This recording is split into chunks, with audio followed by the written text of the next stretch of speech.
21. mendearen lehen urteetan, Europa mendebaldeko zenbait nazio, autodeterminazio eskubidea aldarrikatzen hasi dira. Horietatik, Eskozia eta Katalunia hitzetatik ekintzetara pasa dira, eta abian jarri dituzte estatu propioa eskuratzeko prozesuak. Eskoziak 2014ko irailaren 18an egin zuen independentziaren inguruko galdeketa. Kataluniak azaroaren 9an. Bata legez eta bestea legez kanpo, baina biak egin dira. Autodeterminazioaren olatuak Euskal Herria ere harrapatu du, testu inguru guztiz ezberdinean ordea. Honelako erronka abiatzeko, gizarte eta erakundeen heldutasun mailak egoerak eskatzen duenaren parekoa izan behar du. Naziotasunaren, lurraldetasunaren eta hizkuntzaren lekua aurretik argituta.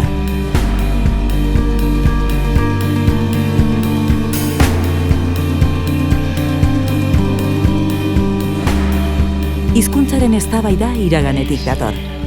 Jose Azurmendi pentsalari eta idazleak oso presente du hori. 1977 urtean idatzi zuen Zergatik eta zertarako euskaldun izeneko artikuluak hautsakarrotu baitzituen. Hain zuzen horrela galdetuta zergatik eta zertarako ematen du kuestionatzen ari zarela euskal zaletasuna. Eta etzen hori nire asmoa behintzet, baina zan, euskeraren alde egin nahi baldin badegu ahalegin bat da, ez da hizkuntza baten alde ahalegina egin nahi dugulako. Ze hizkuntzen alde zientzia interesagatik edo egin liteke, baina sakrifizio personal batzuk gabe. Eta euskeraren alde erabakitzea da komunitate baten alde erabakitzea. Ez hizkuntza edo gramatika edo hiztegi baten alde, baizik komunitate baten alde. Eta komunitate horrekin batera, borroka bat eta sakrifizio batzuk eta abar ahalegin batzuk egitea diktaduraren azpian. Ze ez da ahaztu behar inoiz, gerra ondo batean eta diktadura batetan geunden oraindik. Komunitate horren izena edozein izanik ere, auzitan dagoen kontua komunitatearen izaera da. Nola ulertu izan dira euskal nazionalismoaren korronteak 20. mendearen erdialdetik ona? 60ko hamarkadan abertzaletasunaren formulazio berri bat sortu zela, ezkerretik etorri zena nolabait Sabino Aranak egindako aurreneko formulazio ura auzitan edo jarri zuena, eta arraza edo etnia zentzu itxi batean ulertuta horri uko egin zion. Oraindik ere hasieran behintzat Arana bezalako autoreak erreferentzia izanez, ez? Eta alako batean eta Kruzbiki eskerrak marxismoa ordura arte abertzaletasunentzako ikusi ezin zen zerbait marxismoa eta sozialismoa hasten da abertzaletasunarekin elkartzen. Jende asko etorri izan Euskal Herrira lanera eta ordura arte zituzten erramintekin, abertzaletasunak ordura arte zituen erramintekin jende horri ateak izten zizkion zertarako Euskal Nazioa sartu ahal izateko, ezta?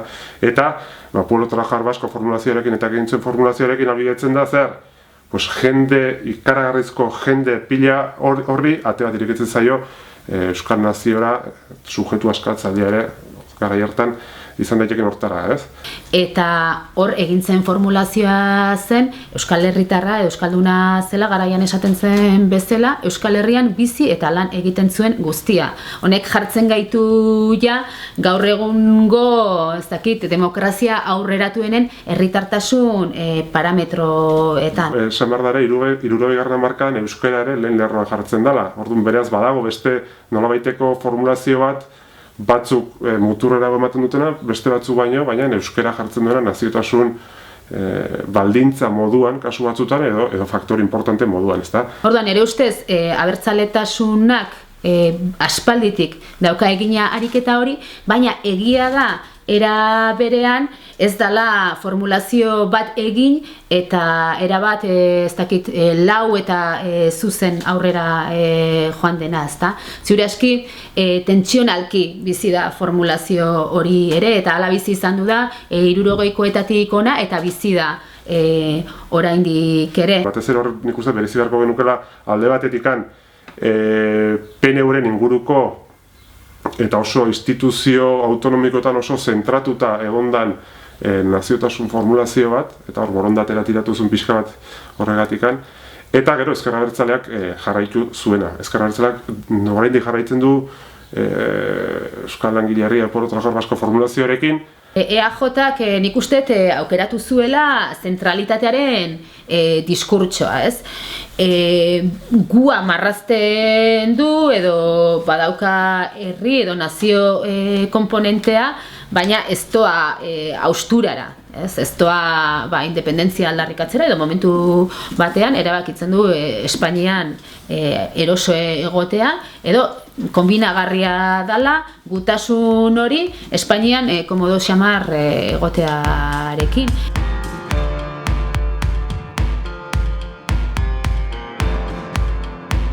Urteetan zehar garatuz joan dira korronte politiko horiek eta beste hainbat. Oso argi dago, Euskal Herriaren aldeko aitortza hori, hau da, Euskal Herria nolabait onartua izan dadila eta Euskal Herriaren ideiarekin bat egin duen jendeak, defendatu duela aldi berean Euskararen nolabait normalizazioa. Batasun organiko batean esan genezake, batetik erakunde propioen aldeko autua, eta erakunde propioen aldeko autu horretan nolabait erpina edo gorena independentismoa izango litzateke, eta beste aldetik hizkuntzarena. Hizkuntzaren aldeko autua. Biak joan dira batera.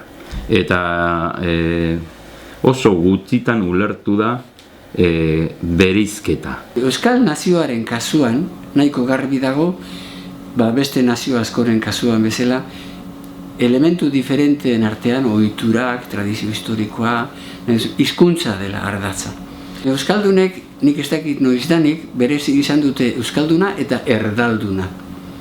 Beraz, bere identitatea hizkuntzaren terminotan formulatu du, eta kanpokoen identitate globala ere hizkuntzaren terminotan formulatu du. Eta hori ez da euskaldunona bakarrik, herri askotan egiten da.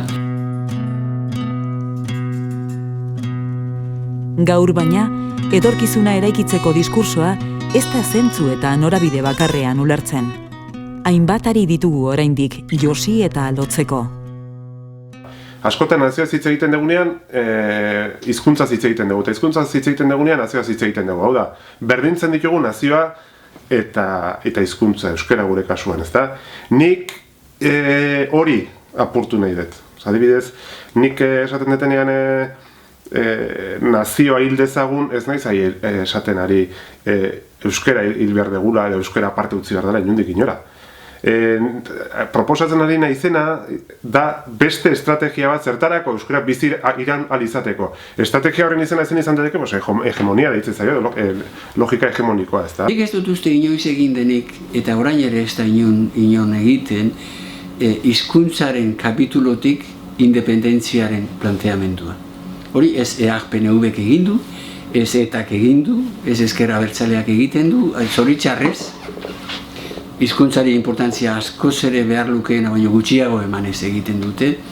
Beraz, pixka bat harritzen hau gaur planteatzen denean hizkuntzarenari uko egin eta beste zerbaitera ireki behar dugu, zabalagoa egin behar dugu, zabalagoa egiten ari garena baino? Politikoaz ari gara, beraz, eraginkortasun politikoaren izenean, beti, ezta? Eta horrek zesan nahi du, abertzaletasuna parte utzi behar dela, ez dut uste abertzaletasuna parte utzi behar denik. Baina erlatibizatu egin behar da. Ez dakit, engainu bat egin nahi dugu. Hau da, gure produktua gutxi saltzen dugunez, esango dugu ez dela gure produktua, beste gauza bat dela. Hori da, edo produktua aldatuko dugu. Zer da, marketing kontu bat, dana? Edo ideologia kontu bat. Hau da, eraginkor jardun nahi dugu, eta pentsatzen dugu diskurso mailan bakarrik aldatu behar direla gauzak. Diskurso mailan aldatzen baldin badugu zerbait, pentsatzen baldin badugu diskursoa bakarrik dala hitzez sortzen ditugun ehundura horiek, oker gabiltza. Gurutze bideetara iristean, hartu beharreko erabakiak dira. Nora jo, bai eta nola, zergaitik eta zertarako ere. Guk Euskal Herria, Euskaldun bat nahi badugu, lehendabizi estatu bat behar dugu. Eta hori da perogurria da bat. Nik nahi dut euskal estatu bat euskaraz funtzionatzen duena. Lehenengo gauza estatu bat behar dezu, ezta? Horrez esan nahi dugu, estatua lortu arte euskalgintzak ezin duela ezer egin? Ez. Leheno komentatu duen moduan. Independentismoak baditu balore batzuk, horien artean bat euskaltzalea da, eta horrek jarraitu behar du elikatzen, jarraitu behar du horren inguruan borrokatzen. Nola iritsi independentziara egin beharreko ariketa dudarik gabe.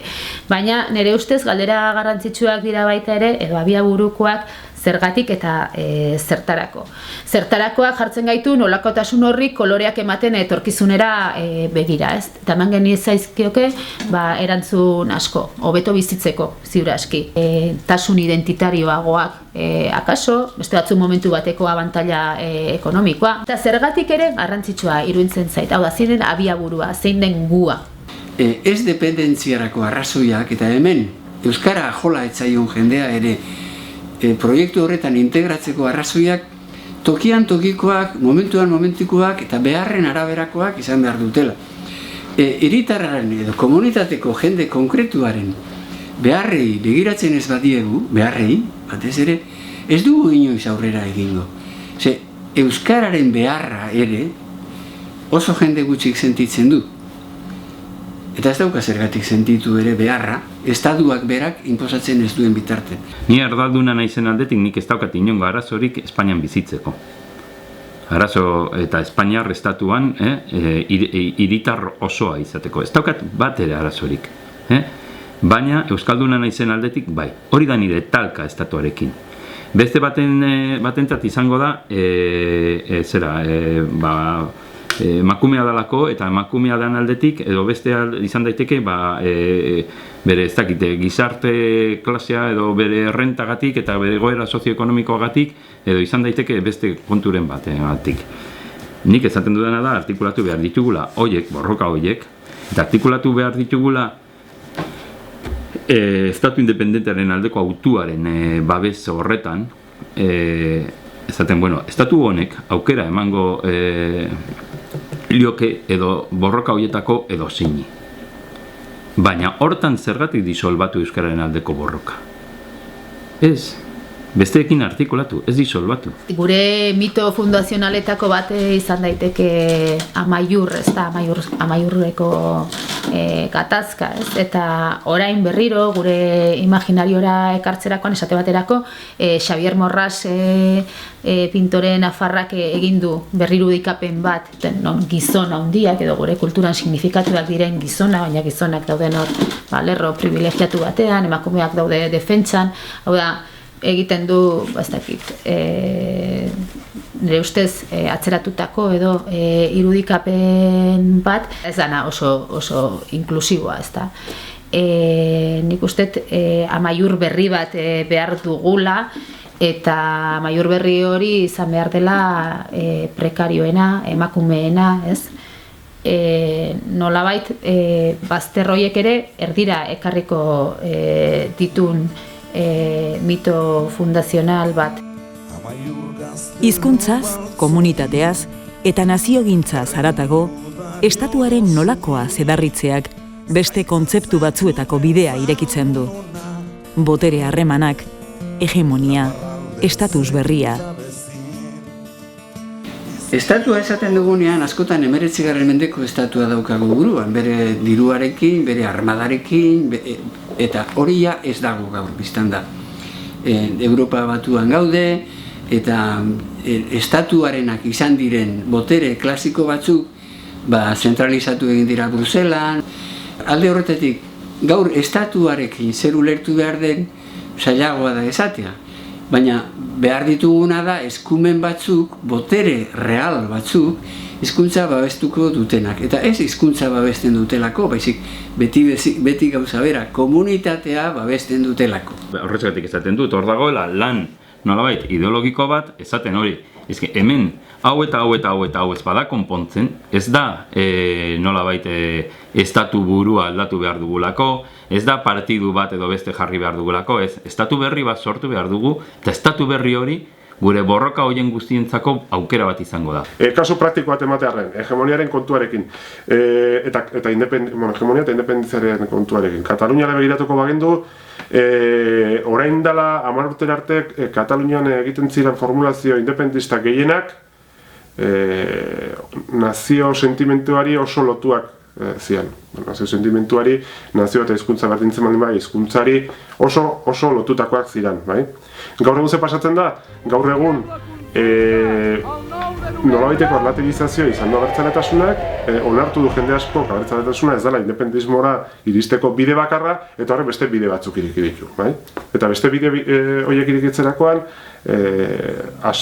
independismoa ikaragarri hasi da.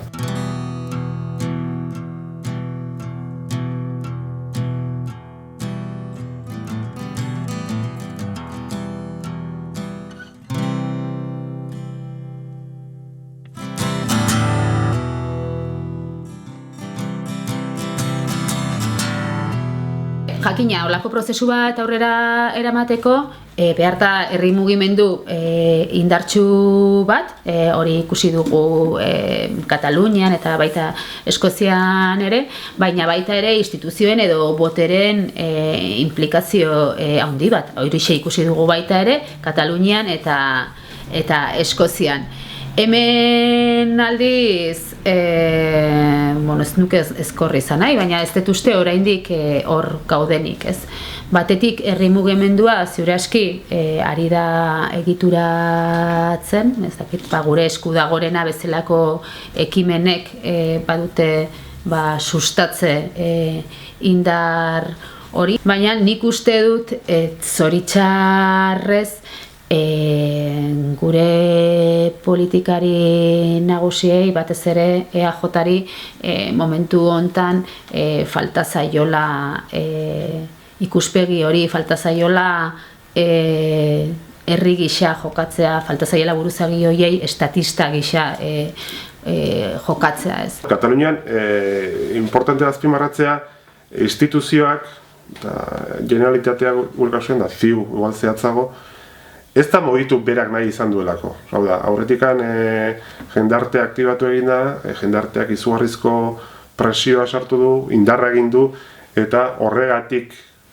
mugitu da ziu, ezta? Hemen askotan, askotan edo entzun izan dut, badiaz PNV-ri referentzia eginez, ikusten, PNV ez da mugitzen guzarra egingo dugu. Bai, jendea aktibatu behar dezu, jendartea aktibatzen dezun neurrian mugituko dira besteak, bai?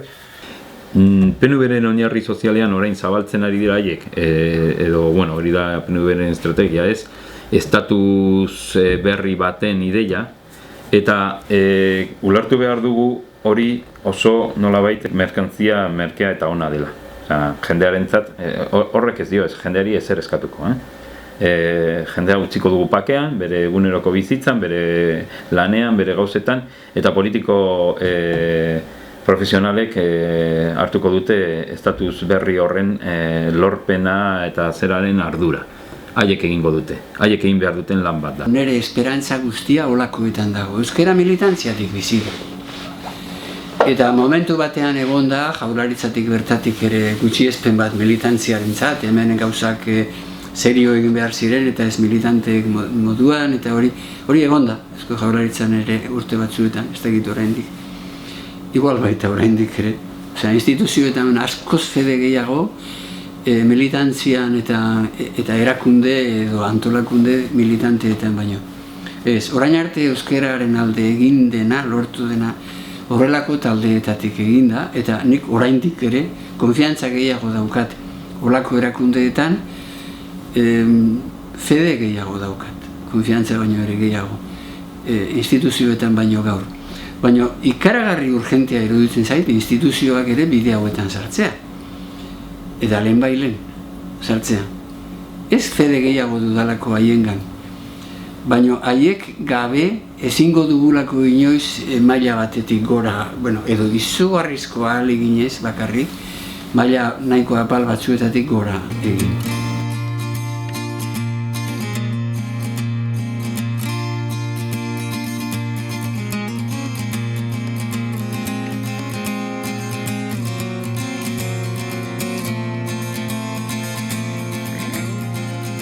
bada zantzu interesgarri eta polita, oraintxe, Nafarroan ireki dena, ez? Hor badirudi, banatuta edo dauden abertzaletasun horiek eduki dezaketela elkarrekin eta ikuspegi horrekin aritzeko bide bat landu dezaketela. Nafarroan gertatu dena, gertatu da horregatik.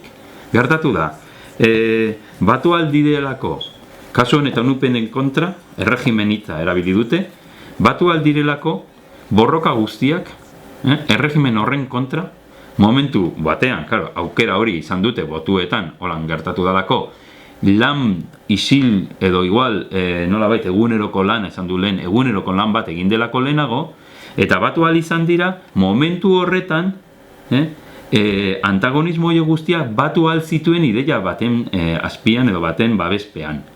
Gaur egun, ideia hori izan da, erregimena aldatuko dugu.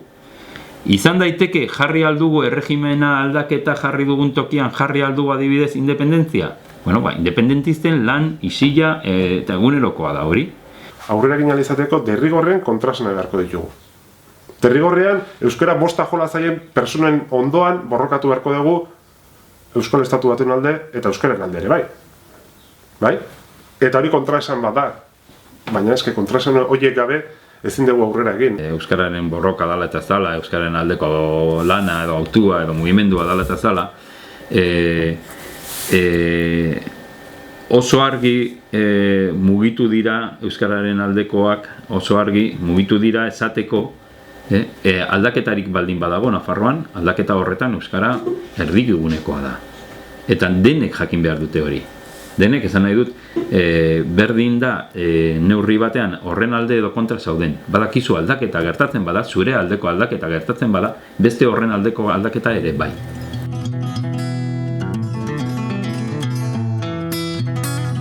Euskalgintzak bide luze eta oparoa egin du, eta estatugintzarako lehen haziak ereinda daude. Eta era batera edo bestera, independentziaren egunaren biharamunean ere, euskararen aldeko borroka erdigunean izango da. Baita gainerako borrokak ere. Botere real bat, estatal bat ez daukana diluituz dijoa, barreiatuz dijoa, galduz dijoa, ahulduz dijoa, bere barruko harreman sarea ere galduz dijoa. Estatu horretan ere, euskararen aldeko autu horrek arazoak izango lituzke. Oso argi. Baina aukera bat izango luke edo aukera bat izango litzateke estatu hori bera. Horrezatik esaten dut, borroka horiek ez dira konponduko, ez lirateke konponduko estatu berri bate sortzearekin batera, besterik gabe, ez. Estatu berri bat sortzea, azken finean, joko eremu berri bat sortzea da, eta gero dator jokoa. Ez da izango estatua lortu, talako batean dena perfecto izango da, ezta? Baina horre ere, borroka hegemonikoaren kontua dago, bai? Eta borroka hegemonikoa egin ahal izateko, estatu batek ematen dizkitzun erramintak, hizkuntz politika indartsuak egiteko, edo estatu batek ematen dizkitzun komunikabideak normaltasun bat edo zabaltzeko biderkatu egiten dira. Zuk estatu baldin badukazu, hegemonia euskaltzalea, kasu honetan, sortzeko aukerak ikaragarria handitzen zaizkitzu, bai?